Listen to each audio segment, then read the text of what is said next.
Salut à toutes et à tous, j'espère que vous allez bien, bienvenue pour cette nouvelle vidéo. Cette semaine je vous emmène dans le sud et plus exactement près de Saint-Raphaël au golfe de Val-Escure qui date de 1895, un des plus vieux golfs de France et qui va accueillir une compétition ce week-end, pas n'importe laquelle, finale nationale sud de l'Heritage World Cup. Après plus d'un an de compétition, toute la moitié sud qui se sont qualifiés via des qualifications locales puis en régional se retrouvent ce week-end pour tenter de se qualifier une dernière fois, cette fois-ci à l'international pour représenter la France. Donc je vous propose de suivre le dénouement de ce tournoi et de cette année de compétition avec moi. On est parti. Asseyez-vous, il faut que je vous raconte une histoire.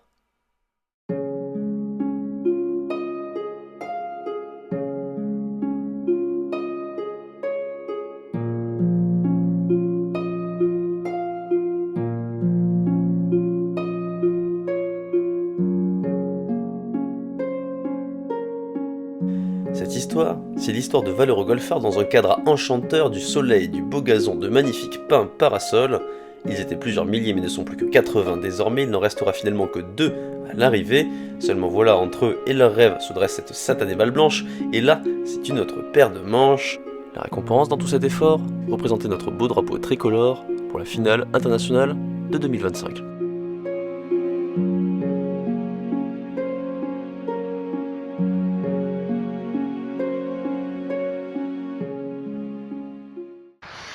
Bon, première journée ici à Val-Escure, après cette petite intro. Donc que dire, j'ai suivi les dernières parties aujourd'hui un peu sur la fin de parcours. J'appréhende un petit peu mieux aussi l'espace puisque je ne connais pas ce terrain. Que dire, alors déjà le parcours pour commencer, un parcours vieux, 1895, un des plus vieux de France, donc construit à une époque où les longueurs n'étaient pas les mêmes, donc c'est un parcours avec beaucoup de par 3, un par 68, ce qui n'est pas forcément facile pour le scoring, il n'y a qu'un seul par 5, assez court en termes de distance, mais malgré tout très technique, avec beaucoup de ditch, donc beaucoup de canaux qui traversent le terrain en obstacle d'eau, beaucoup de pins parasols surtout, beaucoup de bunkers aussi, des petits greens assez bombés, assez fermes, donc finalement des cibles assez restreintes, donc c'est un jeu vraiment de précision ici sur le golfe de Val-Escure, un parcours qui a subi des inondations les derniers jours, donc les roughs sont très drus, c'est pourquoi j'ai vu beaucoup de grattes, les bunkers sont tassés, même si les conditions ont été clémentes aujourd'hui, le parcours de Val-Escure se défend très très bien, le stress se fait ressentir et forcément on voit des coups ratés. Donc j'ai pas encore les résultats de la journée, on va les avoir ce soir comme tous les joueurs pour savoir un petit peu les dernières parties de demain que je suivrai pour vous montrer tout ça. Je vais vous les donner dans la foulée tout de suite avec quelques images de cette première journée. Une première journée ensoleillée sur un parcours assez lourd et gras malgré tout, pas de reconnaissance à cause des inondations de la veille et beaucoup de mauvaises surprises pour l'ensemble du champ sur un parcours piégeur visuellement qu'il vaut mieux connaître. En première série, pour les index en dessous de 15, c'est simple, aucun joueur n'aura réussi à jouer son index dans cette formule en cumulé brut plus net. On retrouve donc logiquement en tête à égalité celui qui aurait réussi le meilleur score en net sur la journée, Sylvain Tartas du golf de Bordeaux-Camérac, ainsi que celui qui aura de son côté réalisé le meilleur score en brut, Pierre Mondras du golf de Troyes. En seconde série pour les joueurs au-dessus de 15 est propulsé en tête le gaucher de Tour-Ardrey, Dominique Dubois, qui réalise une partie solide avec 58 points au total. Il réalise donc le meilleur score en brut plus net sur la journée, mais ne devance que de 2 points son plus proche poursuivant. 3 joueurs seulement ont réussi à battre leur index sur cette première journée, où même les triples bogeys ont été adoucis par un joli coucher de soleil.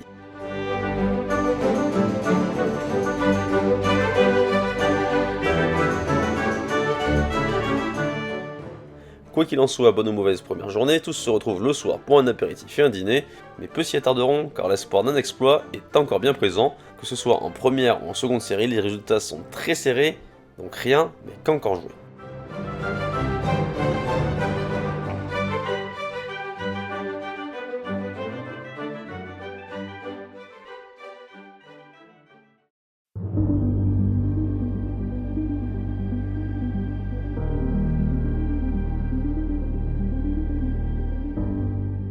Un nouveau jour se lève sur le golfe de Val-Escure pour nos 80 compétiteurs, les jardiniers s'affairent pour préparer le terrain dans les meilleures conditions, le temps de récupérer sa carte de score au clubhouse avec le briefing avant d'aller s'échauffer au practice, et c'est déjà l'heure du départ. Shotgun aujourd'hui pour le dénouement de cette compétition, le golf fait toujours aussi son pneu avec les couleurs matinales. Je vais suivre quant à moi les parties de leader, de la première série notamment, vont-ils tenir la pression? Réponse de suite.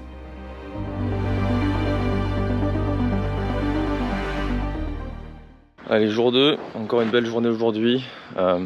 Les joueurs ont tous bien profité de la soirée d'hier, très bon repas. J'espère pour eux une bonne nuit. pas trop stressé, pas trop d'angoisse. Ce sera bientôt le dénouement d'ici 4-5 heures. Bonne partie messieurs.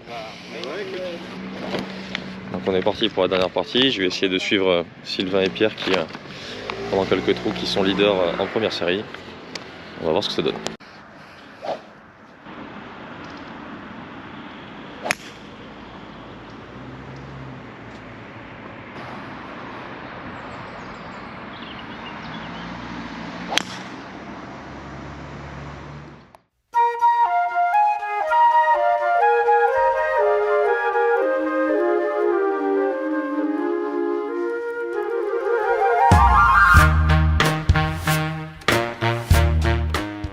Bogey au 1 pour Pierre le leader et balle perdue à cause du soleil pour Sylvain. Aïe, la pression est déjà bien présente sur ce premier trou pour les deux leaders de la première série. Je retrouve au départ du 17 la partie des meilleurs joueurs de seconde série cette fois-ci, les nerfs solides malgré la caméra.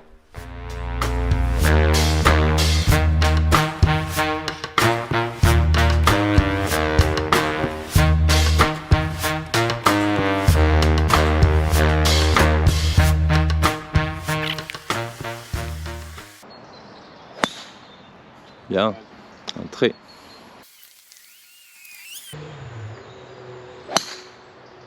Bien. Et voilà pourquoi c'est une partie de leader ça. Que des traits. Ok, la balle est sortie. Ouh, elle est sur moi celle-là. Ouh. Après les 9 premiers trous, rien de chamboulé, la victoire n'est acquise pour personne et le fauteuil de leader est menacé de toutes parts. J'assiste à quelques très beaux coups, d'autres moins bons, mais une chose est sûre, tout le monde s'accroche.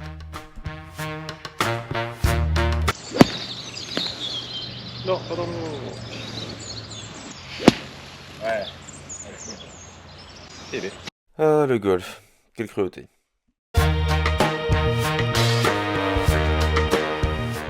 Les scores étant serrés, même quelques bogeys peuvent vite être rattrapés par un birdie, et ça les poursuivants l'ont bien compris. Je décide de suivre la fin de tournoi de Pierre qui a l'air d'être bien pour se qualifier dans une deuxième journée où il ne semble pas trop affecté par les événements et l'enjeu. Habitué à jouer les grands prix, il faut dire qu'il est rodé.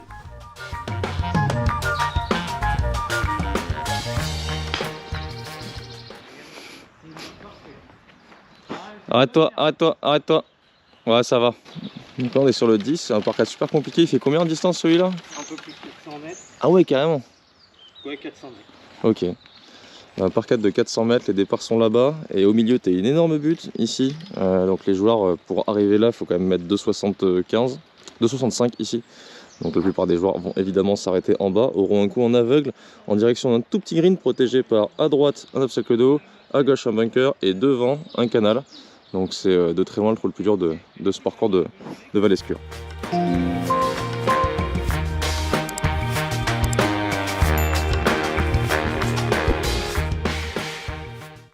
Et comme si c'était pas terminé, après le difficile trou numéro 10, par 4 de plus de 400 mètres avec un second coup très compliqué, on arrive au 11, un par 3 monstrueux de plus de 200 mètres en descente avec une pastille comme cible. Donc vraiment deux trous très compliqués pour les golfeurs qui s'enchaînent ici. Le 10 11 12 c'est la main corde. Ouais, parce que là, celui-là, je trouve qu'il est... C'est celui qui fait 200 mètres? Bah il joue, non, 230 au drapeau. Non. Il joue drive, hein, tout le monde joue drive Presley. 227 au drapeau? Ouais, 230. Un joli par 3. Un joli par 3. C'est un par 3,5. Ah, Voilà, même hier, je la joue en fade. Ah. Après un par 3 où tu dois jouer boîte 3 driver et mettre tout ce que t'as.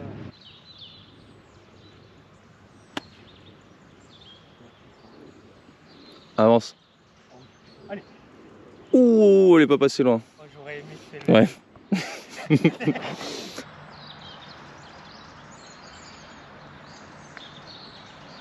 Bon, allez. Ah. Bien joué.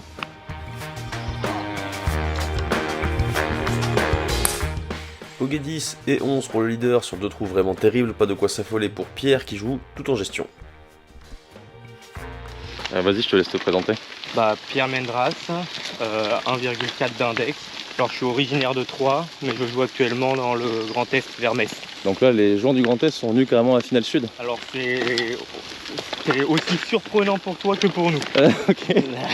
Je pense que pour les quotas, les 2 joueurs du Grand Est de la finale régionale, ils nous ont envoyé, moi et mon pote, ils nous ont envoyé ici dans le sud.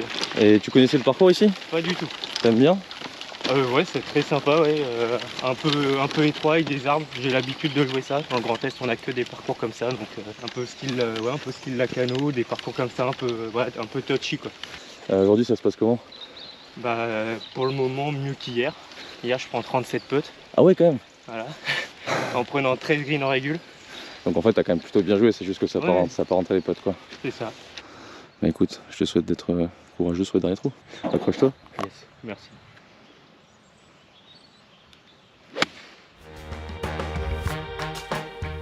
Pierre rate quelques coups mais s'en sort avec un petit jeu et un putting retrouvé sur cette fin de partie, plus 5 sur la journée avec 5 bogeys 13 parts et un score amélioré de 3 coups par rapport à la veille. Il ne lui suffit donc plus qu'à attendre tranquillement au clubhouse ses concurrents en croisant les doigts. Oui, bien joué. Bien. Ouais, c'est bien là-bas. Oh. Tu m'as dit, c'est Flo à l'aise, je regarde les vidéos, j'ose pas lui dire. Ça me casse la tête.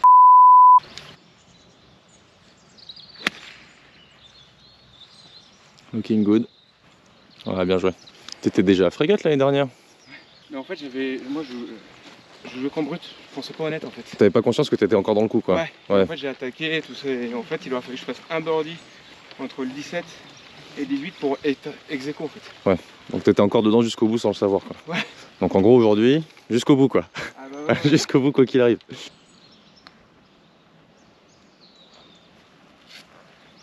Ah dommage.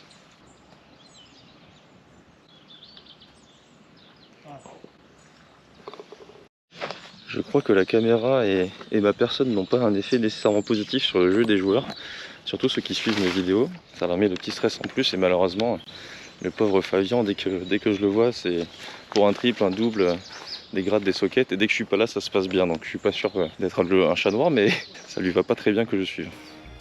Je vais suivre la partie susceptible de tout faire basculer pour Pierre, dans laquelle se trouve son compère de l'Est, Fabien, qui aura malheureusement un peu de mal avec ma caméra, mais aussi Benoît, second l'an passé, qui se retrouve une nouvelle fois, en 2 ans donc, en position de se qualifier. Pour cela, il lui faudra réaliser une grosse fin de partie à plus 5 sur la journée, 2 ou 3 birdies sont nécessaires, pourquoi pas sur le trou numéro 13, ce magnifique par 4 en descente montée, où un bon drive est absolument nécessaire.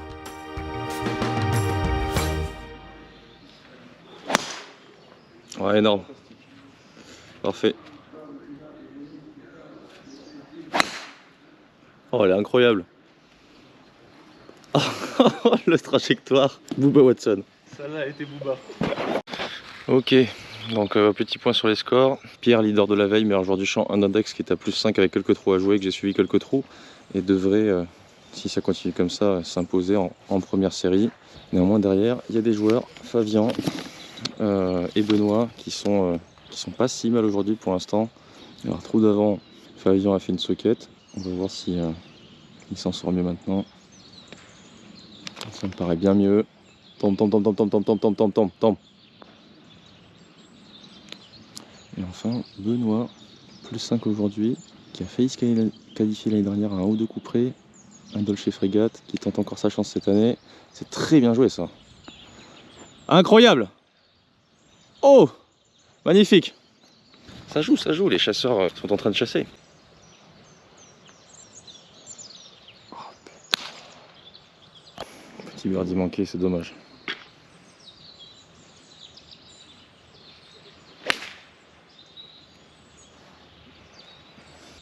Ça me paraît pas mal ça. Ça me paraît très bien. Trop bien.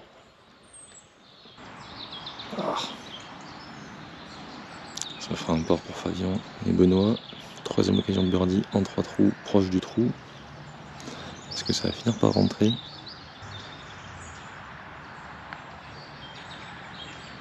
Oh purée, la virgule. Ah, c'est dur. C'est dur.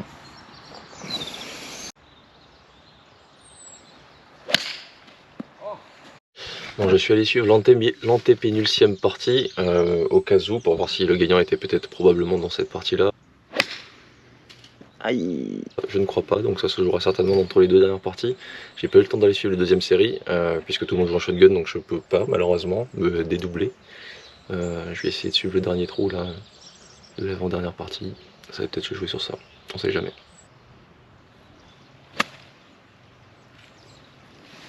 Ouais, fait à distance.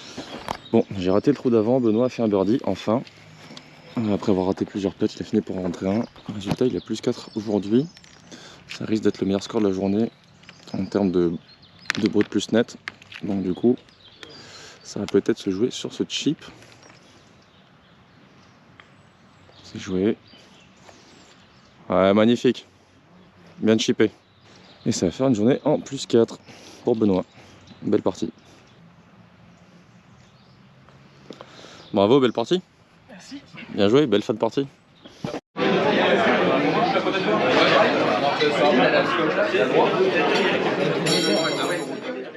Il joue 32 points aujourd'hui, 49 le plus net, 107 points au total. Il nous vient de Tour-André.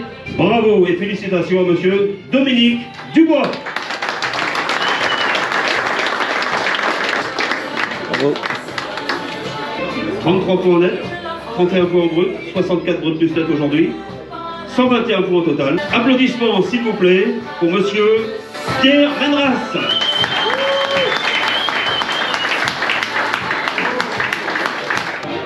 Et bien voici donc notre équipe de France qui va représenter nos couleurs sur la finale internationale. Et bravo à tous les deux. Félicitations. J'espère que ça vous a plu, ce petit suivi de cette compétition amateur, l'aboutissement d'une année de compétition. Superbe météo, superbe parcours, que demander de plus. Et comme d'hab, petits commentaires, like, etc. pour bien m'aider. Et je vous dis à bientôt. Salut.